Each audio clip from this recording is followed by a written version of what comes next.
नमस्कार मित्रांनो, ज्या महिलांचे लाडकी बहीण योजनेचे पैसे बंद झाले होते त्यांच्यासाठी आता पडताळणी अर्ज भरून घेतला जाणार आहे। हा जो पडताळणी अर्ज आहे ज्याला आपण व्हेरिफिकेशन अर्ज म्हणतो, तो अर्ज अंगणवाडी सेविकांकडून भरून घेतला जाईल। हा अर्ज भरण्यासाठी कदाचित अंगणवाडी सेविका तुमच्या घरापर्यंत येऊ शकतील। अर्ज आहे यामध्ये आता कशा पद्धतीने तुम्हाला माहिती द्यावी लागणार आहे तर त्याची माहिती या व्हिडिओमध्ये आपण समजून घेणार आहोत। आता बऱ्याच अंगणवाडी सेविकांकडे हा फॉर्म अजून उपलब्ध नाही आहे, परंतु लवकरच अशा प्रकारचे फॉर्म उपलब्ध होऊ शकतात आणि तुम्हाला त्यामध्ये माहिती द्यावी लागू शकते। आता कोणकोणती माहिती आणि कोणकोणती कागदपत्र तुम्हाला या ठिकाणी द्यावी लागतील ते आपण या ठिकाणी समजून घेऊया। बघा, आता ह्या अर्जाचा नमुना किंवा हा जो फॉर्मचा नमुना आहे तो मी तुम्हाला डिस्क्रिप्शनमध्ये देऊन टाकील, परंतु तुम्ही काय करा, अगोदर हा फॉर्म ऑफिशियली रिलीज होण्याची वाट बघा। आता यामध्ये हा जो अर्ज नमुना किंवा फॉर्म उपलब्ध झालेला आहे त्याच्यामध्ये अजूनही खूप त्रुटी आहेत। आता त्रुटी काय आहेत ते मी तुम्हाला पुढे सांगतो। अगोदर बघा, या अर्जामध्ये काय काय भरावं लागणार आहे। जसं की विनंती अर्ज आहे या ठिकाणी म्हटलेलं आहे बघा। बघा, हा एक विनंती अर्ज आहे, या ठिकाणी दिनांक 2026 दिलेला आहे। त्या अगोदर तुम्हाला तारीख टाकायची आहे। प्रति कोणासाठी दिलेला आहे तो अर्ज? जिल्हा महिला व बालविकास अधिकारी साहेब यांच्या नावाने हा अर्ज आहे, ज्यामध्ये विषय आहे, काय विषय आहे?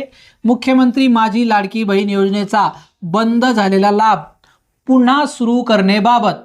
पुन्हा हा जो लाभ आहे तो पुन्हा सुरू करण्यात यावा त्यासाठी हा अर्ज आहे। या ठिकाणी लिहायचं आहे अर्जदाराचं नाव आणि त्यानंतर खाली टाकायचा आहे तुम्हाला आधार नंबर, तुमचा जो काही 1 2 3 4 आधार नंबर असेल तो तुम्हाला या ठिकाणी टाकायचा आहे। त्यानंतर अर्ज क्रमांक हा जो आहे तो तुम्हाला अंगणवाडी सेविका किंवा कोणी जे असेल त्या स्वतः लिहितील तो अर्जाचा नंबर।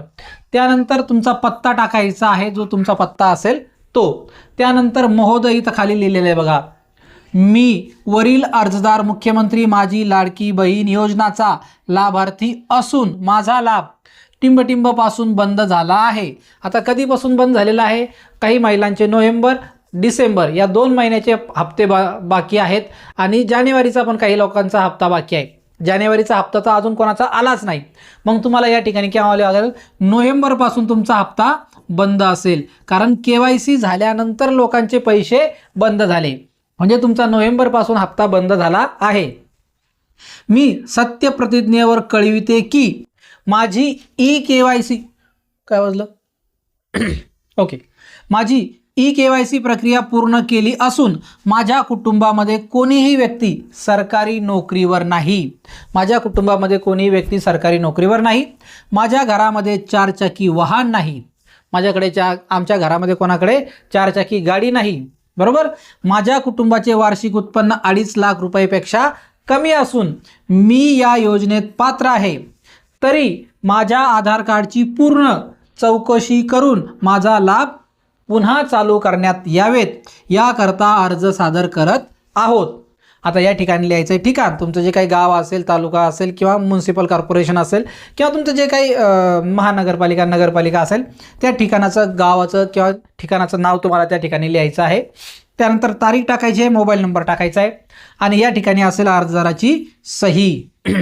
अर्जदाराची सही झाल्यानंतर आवश्यक कागदपत्रे बघा, लाभार्थ्याचा आधार कार्ड लागेल, त्यानंतर लाभार्थ्याच्या पतीचे किंवा वडिलांचे आधार कार्ड लागेल। बघा काय काय सांगितलेलं आहे, लाभार्थ्याचा आधार कार्ड पाहिजे, लाभार्थ्याच्या पतीचे किंवा वडिलांचे आधार कार्ड लागेल, लाभार्थीची TC झेरॉक्स लागेल आणि लाभार्थ्याचं रेशन कार्ड लागेल।